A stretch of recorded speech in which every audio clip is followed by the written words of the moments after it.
But first tonight at 6, people in Eaton come together in an effort to get back something they lost. Good evening. I'm Michelle Kingsfield. And I'm Pam Elliott, in for Mark Allen. Jordan Burgess tells us about the piece of the past they want returned.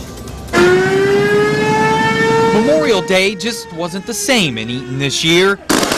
Sure, the salute was sharp, the wreath in the water as beautiful as ever, and the band stayed in step.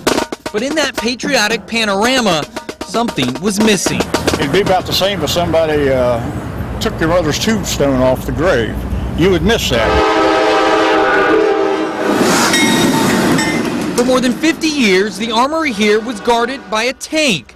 Lieutenant Colonel J.J. WIKLE never forgot that day. He helped park it at what he thought would be its final resting place.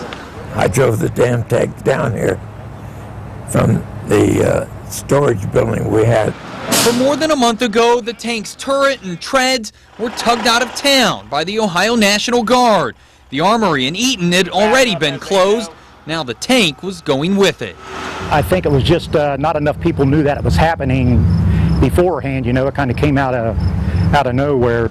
So those in Eaton decided to fight for the tank that had once fought for them. They passed around petitions, signed their name on the silhouette now filling the tank's spot, and shouted their message from the steps of the old armory. 1, 2, 3! People are so proud of that tank, and it's always served as such a big landmark in this area.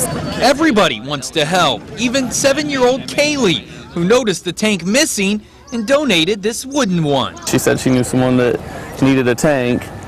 She was a little disappointed. She wanted to paint it green first since the old one was green. But the tank wasn't the only thing missing on Memorial Day. A few days after it was taken, J.J. WIKLE had to be hospitalized. I'm sure it took a piece of it.